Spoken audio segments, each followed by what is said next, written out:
जनप्रतिनिधियों के प्रति कैसी अवमानना और तिरस्कार है यह तो समझ में आता ही है, परंतु साथ ही साथ जनजातीय समुदाय, ट्राइबल समुदाय के लिए किस प्रकार की अवमानना और तिरस्कार पश्चिम बंगाल की सरकार में है यह भी समझ में आता है। और यह कोई पहली बार नहीं हुआ है। आपको ध्यान हो, संदेश खाली में उस अत्याचार की शिकार अधिकांश महिलाएं जनजातीय समुदाय से थी और किस निर्लज्जता पूर्वक उनके अपराधी को बचाने का प्रयास किया गया। अभी कुछ दिन पहले का एक वीडियो अवेलेबल है, मैं तो प्रश्न पूछना चाहूंगा। उस वीडियो में दिखता है कि एक जनजातीय कार्यक्रम में ममता बनर्जी जी ग्लव्स पहन के डांस कर रही हैं। तो मैं पूछना चाहता हूं कि आप ये ग्लव्स पहन के डांस क्यों कर रही थी? किस कारण से आपने उन महिलाओं के साथ डांस करते हुए ग्लव्स पहना था? क्या आपके मन में कोई उनके प्रति हेय भाव है जिस कारण से ऐसा किया? इस प्रकार का पब्लिक डोमेन में अवेलेबल है। इससे पूर्व जब भारत की राष्ट्रपति द्रौपदी मुर्मू जी राष्ट्रपति पद की उम्मीदवार थी, तो प्रश्न उठता है कि पहली बार एक ट्राइबल समुदाय की महिला भारत की प्रथम नागरिक बनने जा रही थी, तो उस समय सारे इंडी गठबंधन में से उनके विरुद्ध ये जानते हुए भी कि हार तय है, प्रत्याशी उतारने का निर्णय तृणमूल कांग्रेस ने क्यों लिया? श्री यशवंत सिन्हा जी तृणमूल कांग्रेस के उम्मीदवार थे और आज हमारे जनजातीय समुदाय के वरिष्ठ नेता और दूसरी बार के सांसद, यद्यपि उनके पास सुरक्षा भी थी, उसके बावजूद तृणमूल कांग्रेस के लोगों ने जिस ढंग से हमला करके उनके ऊपर कातिलाना और हिंसक हमला किया है, यह दर्शाता है कि पश्चिम बंगाल का शासन निर्लज्ज और निष्ठुर दोनों हो गया है। और इससे मैं कह सकता हूं कि आप सबने वो अंग्रेजी में कहावत सुनी होगी कि the Rome was burning and the Nero was singing. But here the situation is, the Bengal is drowning and Mamta ji is dancing.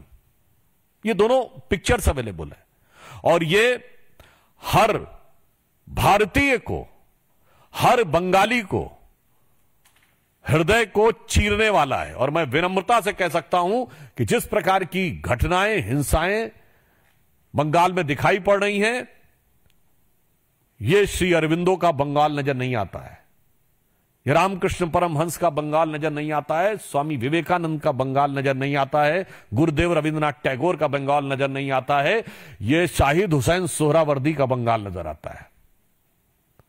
आज जो भी परिस्थितियां हैं उसमें सर्वप्रथम हम जो लोग बाढ़ की विभीषिका को झेल रहे हैं उनके प्रति भारतीय जनता पार्टी के समस्त कार्यकर्ता जो सेवा कर रहे हैं उनके साथ और बाढ़ पीड़ितों के साथ हम संवेदना व्यक्त करना चाहते हैं और लगातार उन सेवा कार्य में जुड़े लोगों के ऊपर हिंसा को बढ़ावा देने और उकसाने के लिए हम इस बात की कठोर भर्त्सना करना चाहते हैं और हम आश्वस्त हैं कि बंगाल की प्रबुद्ध जनता इस समस्त षड्यंत्र और इस समस्त दुरभिसंधि को देख रही है और वो इसका उचित और एप्रोप्रिएट आंसर आगे चुनावों में देगी।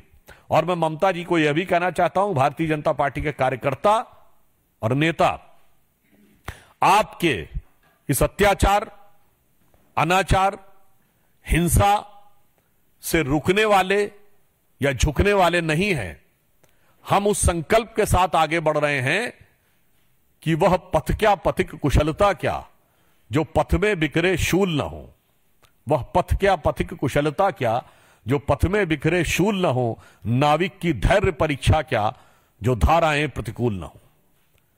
और अंत में मैं सिर्फ यह कहना चाहता हूं कि पश्चिम बंगाल के जिसे इस भद्रलोक को आज पश्चिम बंगाल में हिंसा, उपद्रवीय एलिमेंट्स को साथ में लेना, अनेक प्रकार के कट्टरपंथी राष्ट्र विरोधी तत्वों का संरक्षण देने का जो कार्य तृणमूल कांग्रेस की सरकार के छत्र छाया में किया जा रहा है, दामने रहमत में किया जा रहा है, वो पश्चिम बंगाल की उस भद्रलोक की संस्कृति का सबसे बड़ा अपमान है। और पश्चिम बंगाल की जनता, हमें पूर्ण विश्वास है कि इसका करारा जवाब आने वाले चुनाव में देगी और संभवतः ममता जी को यह पता लग चुका है कि उनकी हार अवश्यंभावी है, इसलिए उनके कार्यकर्ता खीज और बौखलाहट में इस प्रकार की हिंसा की घटनाओं को अंजाम देने की खिसियाहट और बौखलाहट दिखा रहे हैं। धन्यवाद। आपका इस विषय से संबंधित कोई प्रश्न हो तो?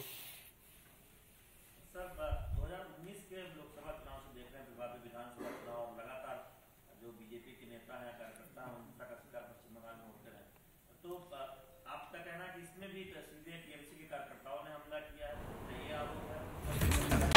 নানা ধরনের কন্টেন্ট দেখার জন্য লাইক করুন, শেয়ার করুন আমাদের ফেসবুক পেজ, সাবস্ক্রাইব করুন আমাদের ইউটিউব চ্যানেল, পাশাপাশি অন্যান্য ব্রেকিং নিউজের জন্য অবশ্যই চোখ রাখুন রিপাবলিক বাংলায়।